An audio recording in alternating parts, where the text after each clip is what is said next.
кемшиликтерим кээ бир нерселер менен чечишибиз мүмкүн. Адамдар проблема менен, көйгөй менен чечишти каалашат. Мисалы жөнөкөй бирөө бир нерсе зулум кылып койсо, билбестиктен айына бир нерсе менен уруп койсо, башына тегип койсо, ошону чалышты кайрадан ойлойт да. Кайра ошого барып зыян беришти ойлойт. Бул албетте проблема менен чечиш деп аталат.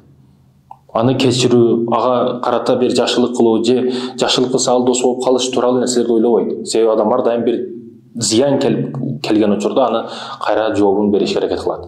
Албетте бул бүгүнкү темаларыбызда кээ бир нерселерди сүйлөшөбүз сиздер менен, Кудайым буйрса.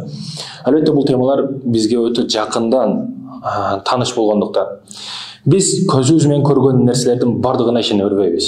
Албетте адамды көрөбүз, бирок адамдын ичиндеги жан дүйнөсүндөгү болуп жаткан нерселерди биз билбейбиз. Жүрөгүндө эмне деп согот, жүрөгү эмне деп согот, башында эмне деген ойлор бар, бизге кандай тыянак кылат, кандай кыянат кылат же кандай бир жакшы сыпаттарда болот.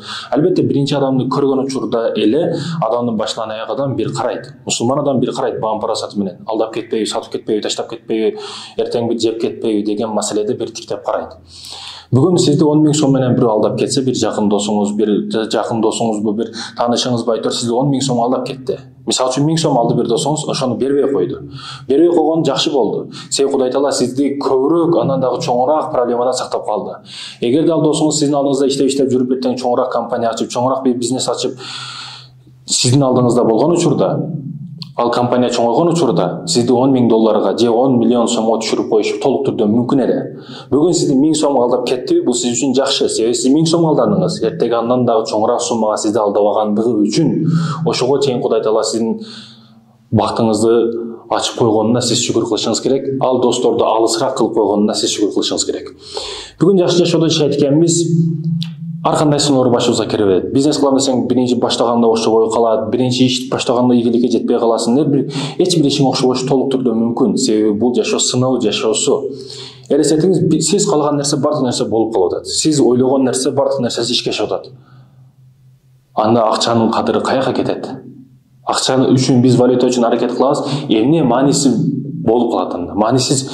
Бул жашоонун негизги маселелерден бири сыноо экен. Сыноо үчүн бир нерселерди албетте бул тыянак чыгара турган нерселер болушу шарт эле. Акча болушу мүмкүн, мисалы үчүн ал дерлик байлык болушу мүмкүн, же бир кээде аял менен, кээде акча менен, кээде башка менен сыноо үчүн. Ошондуктан да эркектерге көбүрөөк айтат элем, үйдө бир нерсе алып келип жаткан учурда, жумуштан башка нерседен алып келип жаткан учурда, биринчи аялды дагы бала чаканы да сиз багып жатасызбы? Демек сиз жоопкерчиликтүүсүз, арам менен адалды сиз көбүрөөк билишиңиз керек. Сиз көбүрөөк жооп бересиз. Себеби сырттан алып келип жаткан адам сиз болуп жатасыз. Ошондой сыноолор, ар кандай сыноолор биздин башыбызга келе берет. Ошол сыноолордон бисмилла деп жакшы Аллахтын буйруган закону менен, чыган сызыгы менен чыгып кетишибиз керекпи, же ошол көйгөн маселелер келген учурда арам жол менен, арам нерселерди ойлоп, арам нерселерди айтор бирөө бизге сумдук кылса, ага кайрата жооп издеп, аны кантип неме кылсам экен, кантип өч алсам экен деп, өзү арзыбаган 60-70 жылдык жашоодо жашасак, ошол жашообузду бир өч алуу үчүн арнап койбошубуз керек. Же көрүү үчүн арнап койбошубуз керек. Биз жашайт экенбиз, жакшылыкты гана үмүт кылып жашашыбыз керек. Себеби эки жакты байкасаңыз, көз алдыңызга алсаңыз, жакшы адамдар аз, жакшы адамдар азайып бара жатат. Жылдан жылга, күндөн күнгө адамдардын жан дүйнөсү тарып атат. Адамдардын кең пейили, кетпес дөөлөтү жоголуп, кичпейилдик деген сыпат азайып, эмнегедир адамдар бири-бириге шашып калды. Бир нерсеге шашып калды. Техника, аламдашу, дорлошу адамдары өсүп, өнүгүп, техникалар өсүп өнүккөнүнө байланыштуу адамдар жетишпей калды дагы. Кантип аракет кылам, кантип жетем? Мисалы жөнөкөй эле СССР учурун алсак, СССР убагында адамдардын аалымдарын, илимдүүлөрүн кырган. Бул эч кимибизге сыр эмес. Адамдардын жакшы билимдүүлөрүн жок кылган, өлтүргөн. Илимсиз, билимсиз адамды башкаруу өтө оңой. Бул өтө чоң саясат турат артында. Албетте, илимсиздерди башкаруу, колго алуу өтө жеңил оңой. Ошондуктан аалымдарды, илимдүүлөрдү кырган булар. Бирок ошол учурда бир кийимди иниси кийет эле, инисиден калса дагы бир иниси кийет эле, ошондо кошунасына берет эле ал кийимди, кошунасы дагы бир кошунасына берет, айтор бир кийим бир канча адамга жетет эле. Азыр спорт үчүн башка кийим, жатыш үчүн башка кийим, чуркаш үчүн башка кийим, футбол үчүн башка форма, айтор кийимдин түрлөрү өтө көбөйдү. Бир үй бүлөдө СССР учурда мисалы бир адам иштесе, бир эркек иштесе, үй бүлөнүн бардыгына жеткен. Азыр аялы да, күйөөсү да, бала чакасы да бүт бардыгы, жада калса студент дагы иштейт, түштөн кийин окуйт, же түштөн мурда иштейт, же окуйт, айтор иштегенге аракет кылат студент дагы. жетишпестик, бүт бар жокто кризис. Мисалы жөнөкөй дагы бир мисал айта турган болсок, 5 жыл мурда сиз 11 классты бүткөн болсоңуз, 11 классты бүткөн учурда бир досуңуз үйлөнгөн болсо, ага 5000 сомдон акча чогулткансыз. Кошмо кошконсуз да тоюна, жардам болсун, башка болсун деп. Ошол учурда 5000 сомдон бергениңизде ал 5000 сомго бир кой келет эле. Азырчы акчанын суммасы канчалык деңгээлде өстү? Кымбатчылык канчалык деңгээлде болду?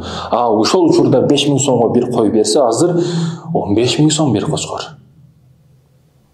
Демек өсүү өтө күчтүү болуп жатат. Кандай бир даражада, мисалы үчүн жер алып саткандар бар, жер бизнесинде үстүндө жер бизнесин кылгандар бар. Жер бизнесине өтө күйбөйсүн, мисалы бир азыр алсаң, 2 жылдан кийин сатсаң, дагы кымбатыраак сатасың дейт. Бул албетте өсүү деп аталат. Бирок сиз 2 жыл мурда алган сенаңызга 2 жылдан кийинки сена ошол эле деңгээлде болуп калат, ошол нерсени гана берет демекчимин да. Эгер түшүнүктүү болгон болсо. Айта турган маселе, урматтуу мусулман бир тууганым, биз бүгүн аракеттебиз, тынымсыз аракеттебиз. Тынымсыз шашып жатабыз, бир нерселерге чуркап жатабыз, аракет кылып жатабыз. Ийгилик үчүн, жакшы жашоого жетиш үчүн, балдарыбыз, жакындарыбыз, досторубуздан ашыш үчүн, аларга бир жардам бериш үчүн, же мактануу үчүн айтор, аракет кылып жатабыз. Ошол аракеттердин ичинде бүгүн кыйынчылыкка түшүп, дүңкүрөп, азап тартып жүргөндөр дагы жок эмес. Себеби бул жашоо өзү оңой эмес. Жашоо сыноого келип жатканыбыздан кийин сыноо темасында келип жатабыз айтор. Сыноо жашоосуна келгенден кийин сыноолордун ар түрлүсү көйгөй маселеси болуп, бирөөсү жакшылык болуп, бирөөсү жамандык болуп келе берет. Сыноо келген учурда буну проблема деп эле ойлобош керек. Мисалы бир жерден провокация болуп, же бир парага сунуштап ошол жерде колго түшүп калып, же болбосо бир проблемага күбө болуп калып, анын артынан сизди кууп, айтор ушундай нерселер сизди проблема деп ойлобошуңуз керек. Мындай проблемалар келген учурда аргасыздан сабыр кыласыз сиз. Кудай Таала бир проблеманы жөнөтсө, мисалы балаңыз каза болуп калды, Кудай сактасын. Аны сиз мажбур түрдө көтөрүшкө мажбурсуз. Сиз ал кокус өлүм келди, ал алып кетти. Сиз ага даярсыз. Сиз ага чыдашыңыз керек. Себеби сиз күтүлбөгөн балеге даяр турушуңуз шарт эле бул учурда. Кээ бир неаматтар, кээ бир сыноолор билдирбестен жакшылык болуп келет. Мисалы үчүн байып кеттиңиз, акча өтө көп келип кетти. Ошол акчаны кайсыл жака колдонушуңуз, кандай колдонушуңуз, эмне жака колдонушуңуз, бул ушул жерде эң чоң сыноо турат. Мисалы үчүн жөнөкөй врачтарды алайлы. Врачтар 11 жыл, 12 жыл окушат, кыйналып окушат, албетте. Окугандан кийин арзыбаган айлык чыгат. Арзыбаган айлык да, мисалы үчүн. Поликлиникада баягыда медсестра бир нерсе болуп ишти баштайт. Мен ушунчалык өмүрүм кетти окуган үчүн, ушунчалык иштедим, ушунчалык окудум, тынбадым, контракт төлөдүм, башка кылдым, дипломду алдым, эми ушул арзыбаган айлыкка иштеймин мен деп туруп, частный поликлиникалар менен, аптекалар менен, башкалар менен договор түзүп алып, ар кандай арам акчаларды иштеп баштаганда, же жөнөкөй эле бир операция болбой турган адам келген учурда дагы ошол операция кылып туруп андан акча алыш тууралуу. Ушул учурда сыноолорубуз, жакшылык түрүндө келип жаткан сыноолорубуз бул өзгөчө болот. Мисалы үчүн кыйын күндөрүңүздө досторуңуз жоктойт, бирок бир мансапка келип калган учуруңузда сиз досторуңуз келип подаркаларды беришти баштады, демек бул пара беришти баштады. Сизге жакшылык кылмыш болуп, артында куу түлкүдө ою турганын биз кээде байкабай билбей калабыз. Айтор бул бардыгы сыноо экен. Сыноолордон кантип өтүшүбүз керек? Кээ бир менин досторум бар. Мен ушул дөң, ушул тоо мен үчүн кыйын, өтүшүм кыйын болсо керек десем, андай тоолордон 20сынан өтүп кеткен кыйын адамдар өткөн бул тарыхта. Сиз ойлобоңуз, бул жашоо, бул дүйнөдө сиз эле жашагансыз, сиз эле оор күндөргө туура келгенсиз деп. Мисалы үчүн 10 жылга камалып калдыңыз. 10 жылга камалып калдыңыз. 20 жылга камалгандар бар. 20 жылга кесилген адам өмүр бою камалгандар дагы бар.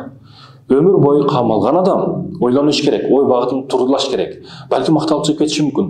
Түрмөдө дагы адеп аклагы жакшы боло турган болсо, жүрүм-туруму жакшы боло турган болсо актайт. Убактысына берилген убакыттан мурдараак акташы мүмкүн толук түрдө.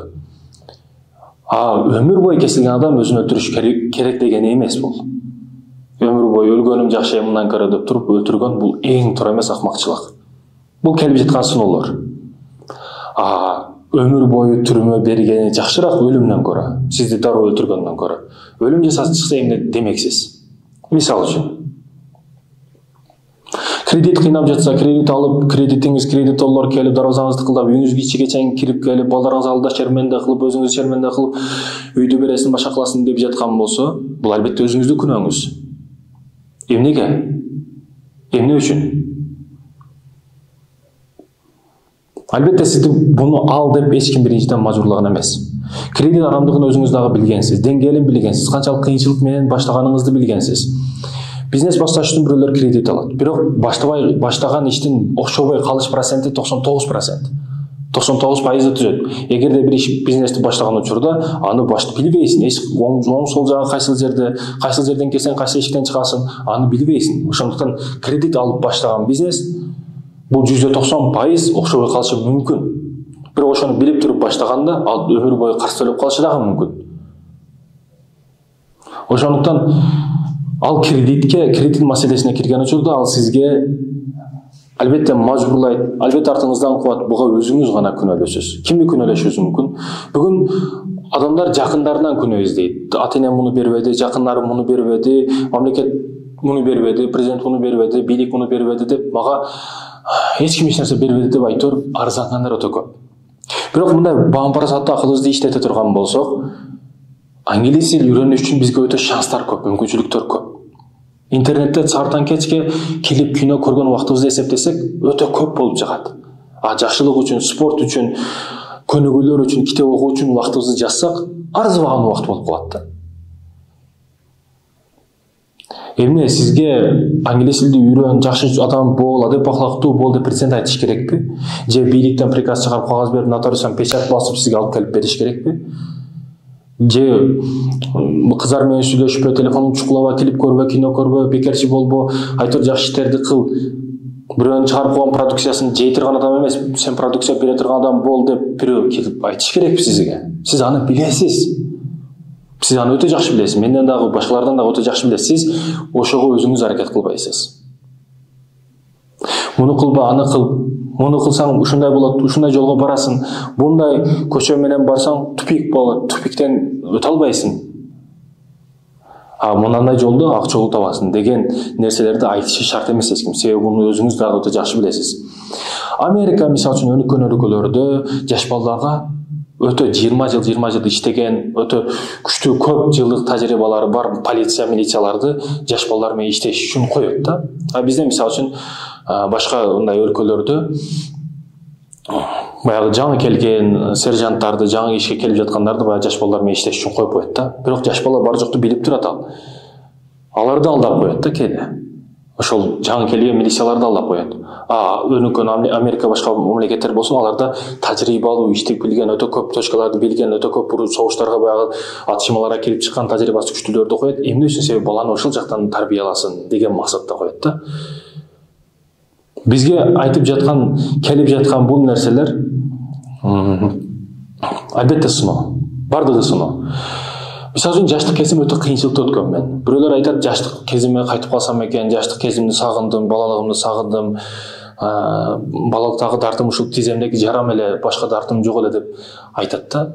Бирок мен ошол учурда токтоп туруп, балалыгымды эстегим дагы келбейт экен. Балалыгым ошунчалык азаптуу, кыйынчылыкты өткөн. Мисалы үчүн айтып жаткан маселе, мисалы үчүн бирөөнүн бир апасы жок болсо, апасы кайтыш болгон болсо, бирөөнүн атасы да, апасы дагы жок. Бирөөсүнүн бүтүндөй үй бүлөсү жарасында калып кеткен, жер көчкү болуп, жер титирөө болуп, үй басып калган бардык үй бүлөсүн. Өзү же короодо болгон, же дааратканада болгон. Айтор, сиздин башыңызга түшкөн оор проблемалардан дагы оорураак проблеманы башынан өткөзгөн адамдар өтө көп. Азыркы учурда дагы, буга чейин тарыхта дагы өтө көп болгон. Албетте, эмне үчүн тарыхты көп окудайт? Тарыхты окуган учурда кемчилигиң, катаң аз болот. Себеби ошолордун катасын сен билесиң, андай кылбаш керек экендигин билесиң, түшүнөсүң. Жада калса ошолордун батырлардын өмүр баянын окуп, батырлар кандай жашаган, кандай эмне кылган, эмне кылган, жыйынтыгы кандай болгон ошолорду билип, ошого жараша аракет кыласың демекчи да. Жөнөкөй мисал сизге суроо. Пайгамбарыбыз саллаллаху алейхи вассалам Таифке ким менен барган? Пайгамбарыбыз саллаллаху алейхи вассалам өлгөн күнү кайсыл? Мисал үчүн жөнөкөй суроолор да. Муну көп адам билбеши мүмкүн. Эми сизге мисал үчүн айтам. Сиз сүйгөн кесибиңиз эмне, хоббиңиз эмне? Мисал үчүн, өзүңүз ичиңизде ойлосоңуз. Албетте ушундай учурда ойлойсуз, өзүңүздү сүйгөн кесибиңиз эмне, хоббиңиз эмне, ушул учурда ойлонушу баштадыңыз. Дароо эсиңизге түшкөн жок максатыңыз, хоббиңиз. Кызыккан нерсеңиз дароо эсиңизге түшкөн жок. Демек сиз максатыңыз жок экен. Айтайын деген маселе, пайгамбарыбыз саллаллаху алейхи вассалам сиз сүйөм деп жатасыз, бирок өткөн жылын билген жоксуз. Таифке ким менен барды? Пайгамбарыбыз канча аял болгон? 7-чи аялдын аты ким мисалы үчүн? Демек билбей жатып ойлонуп жатабызбы? Демек кандайдыр бир даражада биздин сүйүүбүз жалган болуп калышы мүмкүн. Же 100% жалган. Мисалы үчүн бир сүйгөнүңүздү сүйүшүн ал сүйгөнүңүздүн артынан жүрөсүз, букет гүл көтөрөсүз, айтканын кыласыз, эмне десе ошол нерсени алып келип бересиз. Айтор кыз үчүн аракет кылган жигиттер өтө көп. Мисалы үчүн жөнөкөй.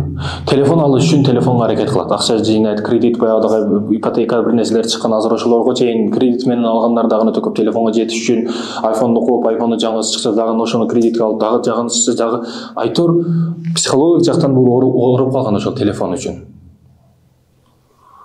Ошол нерселердин кулу болуп калган демекчимин да. Кулдук темасында сүйүү темасы башка, кулдук темасы башка. Кулдук бул жерде бир арзыбаган бир нерсенин артынан кетип жатат. Мисалы жөнөкөй бир учурунда кара адамдар ак адамдардын артынан кулдукка сатылып, өтө кордуктарды көрүшкөн учурунда убагында тарыхта. Бирок биз азыр андай заманда эмеспиз. Бир кара адамды жамандаса, кемситсек, ал закондун негизинде, мыйзам негизинде бизге чара көрөт. Демек биз азыр башка учурдабыз, башка замандабыз. Айтайын деген маселе биздин сүйүүбүз өзгөрүп турат. Мисалы үчүн, жөнөкөй балаңызга сүйүүңүз кандай? Балаңызды өтө жакшы көрөсүз, балаңызды өтө катуу сүйөсүз. Балаңызга сүйүүңүз мээлимиңиз сексиз, бирок башка балдардын айлана чөйлө соседтердин балдарын көрүп жатасыз, телефондо эмне көрүп жаткандыгын, телефонду кантип колдонуп жаткандыгын, телефондо бир ийгиликке жетпегендигин, телефон менен кантип жалкоолук кылып, кандай сайттарды эмне кылып аткандыгын сосед балдардын билесиз. Бирок ошолордон кем калбасын, ушул балдар көргөндө менин балдарым дагы көрсүн, ушул жамандыкта бирге болсун, ушул жамандыктан калбасын деп туруп колго чоң бир телефонду жаш эртеликте карматып койсоңуз, демек сиз балаңызга сүйүүңүз жалган. Сыноодо сиз жеңилип жатасызбы же утуп жатасызбы? Сыноодо сиз уттуңузбу, жеңилдиңизби? Албетте жеңилип жатасыз кандай бир даражада. Себеби ошол балабыз үчүн акыретте биз жооп беребиз. Эмне үчүн кыяматта бардыгы жылаңач, бардыгы кийимдүү болбойт? Эмне үчүн ата баласынан, бала апасынан качат? Себеби эң бир жоопкерчиликтүү нерсе бул ата-эне баласына карата. Баласы үчүн жаштыктан мен төрөлгөн учурумда жаштыгымда эстейм, атам мен үчүн кумир эле. Ар бир ишинде, ар бир жүрүшүндө, басышында атамды көрүп өсөт элем. Себеби 24 саат атамды көрөм, көчөдөгү Роналдуну көрбөйм мен. Же Робинзон Крузону, Токойдо жеп турган Робинзонду Крузону көрбөйм мен. Атамды 24 саат көрөм. Алдында атам кайка басса ошол жака басам, атам кылганды аракет кылам. Малтөктө бир нерсени кагып аткан болсом кармап турам. Айтор атамды көрүп өсөм мен. Демек жаштыктан атабыз кумирибиз болот экен. Бирок ошол атабыз кандай ата болуп жатат бизге? Ушул жактан ойлонушубуз керек. Кээ бирөөлөр бар, ата-энесин айткан сызган чыга албайт. Ата-энесин ушунчалык жакшы көрөт, сүйүүсү ушунчалык күчтүү ата-энесиге карата. Бирок ата-энесинин сүйүүсү, ата-энесиге болгон сүйүүсү, ата-энесиге карата болгон сүйүүсү анын миңдеген күчүн, миңдеген энергиясын максатка карата ийгиликке жете турган Эйнштейндерди, Манастарды, Семетейлерди, миңдеген ийгиликти багындыра турган азыркы Илон Масктын жолду чаңда калтырып кете турган адамдарды ата-энесиге болгон сүйүүсү сындырып коет. Биз сезимдердин ичинде жашайбыз. Ата-энеге болгон сүйүү сезимибиз бар, жакындарыбызга карата сүйүү сезимибиз бар. Жаштыктан өскөн бир туугандарыбызга алар бой жетип, үпүлө болуп, башка болуп кеткенден кийин кандай бир даражада аралыгыбыз алыстайт. Бири-бирибизге жардам бере албайбыз, жардам беришти каалабайбыз кээде. Ортобуз сууп, ата-эне өткөндөн кийин бардык нерсе айырмаланышты, ажыралышты баштайт. Бул албетте жашоонун эрежеси болуп калат, кандай сезилет ушул учурда. Бирок албетте биз дин кармап турат. Биздин динибиз башка, биз мусулманбыз, биз бирдиктүү болушубуз керек. Мисалы үчүн жөнөкөй ата-эне ушуну кылба, буну кыл дейт. Жаштыктан бизди жакшылыкка буйрат. Жакшы адам болушубузду каалайт. Дипломат карма костюм кийип жакшы адам болуп, жакшы иштерди иштешибизди каалайт. Биздеги ой системабыз өтө кедейлешип кетти. Эмне үчүн? Себеби жаштыктан чоңойдук, бир жакшыраак өлкөгө барып иштешти үмүт кылабыз. Иштеп бизнесмен болуп бутка туруп кетишти эле ойлойт. Иштешти ойлойт, ишчи болуп калып кетишти ойлойт. Бир жерде барса жылуу экен, кышында айлыгы ушунча экен, тамак ашы бекер экен, жатаканасы бекер экен. Табылды, мына кеттик. Кудду бир жерге салганы кеткенде кетип жатат да. Ал жерге барганда үмүтсүз, тилди билбейт, окуганды билбейт, же колунда бир кесиби жок, өнөрү жок, ал жерде кор болуп 6 ай, 1 ай, 1 жыл жөн эле өмүрүн кетирип жатат. бир жакшылык салпатага иштебейт, айлыкка иштебейт. Россияда мисалы үчүн Россияда жүргөндөргө айтарым. Мурда баргандар бутуна туруп алды. Себеби мурда биринчи баргандар биринчи баары бир. Көптөгөн орундарды билип алды. Тилди билгендер ар бир жерде кол болбойт. Бирок өтө алданып, кор болуп иштесе дагы, агым иштесе дагы алданып калгандар өтө көп. Айтайын деген маселе өзү түшкөн чукурга баласын дагы тартып жаткан ата-энелер жок эмес. Сезимиге алданып, балам ушул жашоодо жашаса экен, эмне кылса экен, ийгиликке жетсе экен деп туруп, жаштыгынан бир үңгүргө тыгып коет баласын. Иштешин каалайт. Албетте, биз чоң ийгиликтерге жетиш үчүн чоң убакыттар талап кылынат. Негизи талап кылышы шарт. Бала дагы, атасы дагы. Ата-энеден келе турган эң бир күч акча же башка бир тыйынтык бир эмес, албетте ата-эненин берген духу. Ата-эне балам сен кыласың, колунан келет деп турса, бала эч нерседен кайтпайт, бала эч нерседен коркпойт, бала аракет кылат алдыга. Албетте баланын өжөрлүгү. Мисалы үчүн армиядалыгыбызда мен чыгып балдардан көбүнөн кеңеш алып сурайт эдим. Сен чыгып эмне кыласың десем, Россияга кетем. Армиядан чыгып эмне кыласың десем, 190% иштейм, Россияга кетем, анан турмуш кылыш керек, үйлөнүш керек, анан бала чакалуу болуш керек деп эле баягы кудду 1000 койду бир жака айдап кетип жаткан болсоңуз, койчуман кетип жатат, койчумандын аркасынан сиз кууп кетип жаткандай. Ушундай угулат эле да менде. Себеби эл кылып жаткан иштер. Бардык адам кылып жатат, бардыгы ушул жака десе, ушул жака кетип жатасыз. Ушул нерсе, ушул жакта бир нерсе бар экен десе, ошол жакта ээрчип кетип жатасыз. Мындай дагы түшүндүрсө болот. Албетте арстан бир күн көчөгө чыгат экен. Бул жөн эле мисал. Арстан көчөгө чыкса, жык, өгүздөр, бука, жирафа, айтор бардыгы бегемоттон баштап бардыгы качып келип жатат. Кач деп. Арстан дагы көрүп, бардыгы качып келип жаткандыгын көрүп, алдаган ардына түшүп качышты баштайт. Качып кетип жатып, өгүздөн сурайт, эмне болуп атат десе, билбейм дейт. Дагы бирөөсүнөн сурайт, эмне болду десе, билбейм дейт. Анын артына аңдып артына келет. Артына келсе, артында эң кичинекей бир чычкан филди куалап кетип жатыптыр. Кач деп. Анан чычкан келип сураптыр, эмне болду десе, бүгүн атам ичип алган, кач эми деп айтат да. Бул жөнөкөй мисал. Бала кайсыл жака кетсе, ошол жака кетишиң керек деген эмес бул. Жыйынтык ушундай. Келип жаткан сыноолордун айынан эл кайсыл жака кетсе, биз ошол жака кетишибиз керек деген эмес. Пайгамбарыбыз саллаллаху алейхи вассалам жетим өскөн. Айтайын деген маселе мен жетим экенмин деп туруп, каалаган жаман иштерди кылышың шарт деген эмес. Пайгамбарыбыз жетим болгон, бирок эң жакшы адам болгон. Бүгүн ата-энеси калдым деп туруп, чегип кеткен, жамандыктын баардыгын кылып кеткендер дагы жок эмес. Чынбы? Ошондой экен, биз жашоодо жашап жаткан учурубузда өзүбүзгө жол издебешибиз керек. Жалкоолук үчүн эмес, жамандык үчүн эмес. Жолду издешибиз керек жакшылык үчүн. Мисалы үчүн жөнөкөй жолдо кетип жаткан жолуңузда бирөөгө ассаламу алейкум десеңиз укпай калды. Сиз укпай калды деп ойлойсузбу? Көрбөй калды деп ойлойсузбу? Оюңузга биринчи эмне келет? Бул тоготпой калды, же болуп кетиптир деп ойлойсузбу? Оюңуз кандай болот? Ушул учурда жамандыкты издебешиңиз керек. Көрбөй, тоготпой калды. Эми bundan кийин салам бербейм дебешиңиз керек. Жаман жагын издебешиңиз керек. Жакшы жактан. Укпай калды, билбей калды, көрбөй калды. Жакшы адам бул, сезбей калды. Балким врачка барып укол жеп келгендир кулакка. Деген ойлорду 1000 түрлүүсүн ойлошубуз керек. 1000 түрлүү жамандыкты эмес. Учурашпайм бул менен дебешибиз керек. Айтор жакшылык десек, жакшылыктын 1000 эшиги ачык, жамандык десек, жамандыктын 1000 эшиги ачык. Бай боломун деген адам бүгүн эки жакты карайт. Арамдады, кыздар менен балдардын ойноп жүргөндөрү, баягыдагы уналардын чоң жиптерди деп өтүп кетип жаткан болсо, мындай бай болушка ишенбей калат да адам. Адамдардын чоң сарайларын көрүп, дейт. Арамдан акча кебесе мынчалык болушу мүмкүн эмес дейт. Бирок мындай келиңиздер мындай нөлдөн баштап ойлонуп көрөйлү. Кошунаңыздын 40 жак, бул жактан 40 үй, бул жактан 40 үй кошуналарыңыз. Кошуналарыңызды 40 жак, оң жактан карасаңыз, бир жакшы бай бар да. Жакшы жол менен, адал жол менен, адал кесип кылып туруп байган адам бар. Сол жакка карасаңыз, алысыракта бирөө жаман бай бар. Беттери карарып кеткен, сигарет чеге берип, ойлоно берип, түрмө уктабастан көздөргө беттерге тырыш түшүп, айтор көздөрү да кызалып, түнү күнүндө уйку жок, табарым каякта экен деп ойлоно берип, айтор жашоосунда бир маани жок, бай дагы бар. Эми сизде ой пайда болот.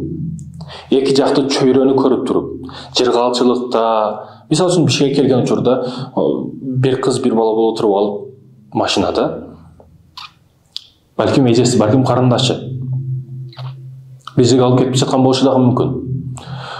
Жолдо басып жаткан учурда бир курсакчан бай бир шипти минип алган, сигареттик түтөтүп алып кетип жатат.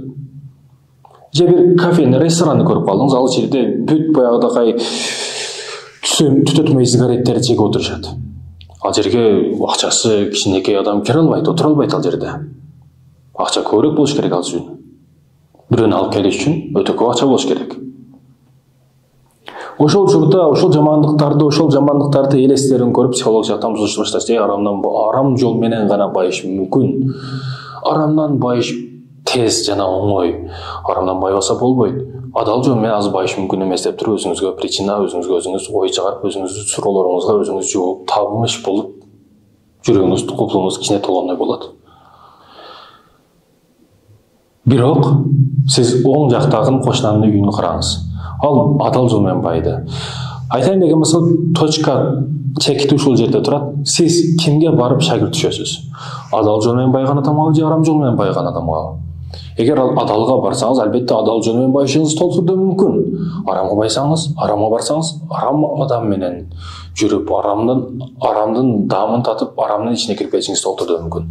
Ошондуктан жыйынтыкта турган болсок сабакты кээ бир нерселерге токтолдук. Бул жашоо сыноо экен. Сыноодон толук түрдө өтүшүбүз керек. Толук түрдө акыретте жүзү жарык болуп барактын жүзүн көрүш үчүн биз бул жашоодо арам сыноолорго жеңилип калбашыбыз керек. Бул жашоодо билесизби, эч бир нерсе туруктуу эмес сыноо маселесинде. Мисалы, розодо өтө катуу чаңкайбыз, бирок ооз ачып суу ичкенден кийин сууну көргүбүз келбей калат. Мисалы үчүн бойдоктор кыз каалайт. Өтө кызды көрсө жүрөгү бир өйдө көтөрүлүп түшүп, көздөрү ойноп тегеренип кетет. Бирок ошол үйлөнгөндөн кийин кызды каалабай калат. Бир машинага жетишти каалайт бирөө. Машинага өтө жакшы машинаны тебишти каалайт, бирок ошол машинага жеткенден кийин 2 күн, 5 күн, 10 күн айтор бир канча айдан кийин көңүлү калып кетет ал машинадан, башкасын үмүт кылып калат. Сыноо маселесинде бул жашоодо биз аламдашуу доорунда, техникалардын жаңы чыгып жаткан учурунда, акча процесси өтө өнүгүп жаткан учурда биз бир нерсе менен көңүлүбүз, купулубуз, жүрөгүбүз толуп калбайт айтор. Сыноо кете берет Аллага карата. Биздин неберелер, себерлерибизге ылайыктуу сыноолор кайра пайда боло берет. Азыркы учурубузда биз үчүн бай болуп, элге көрүнүп жүрүш үчүн бешетimiz жакшы унаа боло турган болсо, биздин неберебиз, балдарыбыз үчүн дагы бир андан дагы күчтүүрөөк машина чыгат. Балким асманда уча турган машина чыгат. Балким кандай бир техника адамды өзүнө учурата турган даражада болуп чыгат. Ал учурга биз жетебизби, жетпейбиз, аны Аллаху алам, Аллах өзү билет. Биз жеткисин деп үмүт кылабыз, бирок ошол балдарыбызга жараша, өзүнө жараша сыноо келет. Балдарыбыз дагы сыноодон өтүш керек да себеби. Айта турган маселе, биз сыноодобуз, сыноо жашоосундабыз. Бул тегерек жашоосу, тегеректин ичиндеги бир сыноодогу ар кандай түрдөгү адамдарбыз.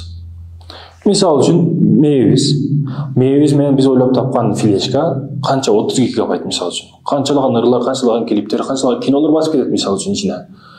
А бирок ушул флешканы жараткан адам жараткан бул флешканы. Канчалык күчтүү, канчалык форматы сохранить этип турган нерсеси өтө күчтүү.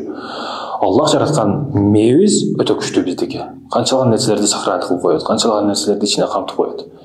Бүткүл өмүр жаштык узаган нерселерди эстейбиз бизге да. Айтор көзүбүз, кулагыбыз айтып жаткан нерселерибиз бардыгы сыноо. Сыноо акыретте плюс-минус болуп жооп беребиз бардыгыга. Ушул точканы ойлонушубуз керек экен. Экинчиден, эмне иш баштабайлы Аллах үчүн кылайлы. Эмне иш кылбайлы Аллах үчүн кылайлы. Себеби ар бир ишибизди Аллах үчүн кылсак, ошол иште береке бар. Мисалы үчүн сиз уруулукту Аллах үчүн кыла албайсыз. Аллах үчүн бисмилла деп туруп, бисмилла Аллаху акбар деп туруп, же ла иляха иллаллах деп туруп уруулук кыла албайсыз да. Же күнөөнү, арамны ишти, зинаны Аллах үчүн кыла албайсыз.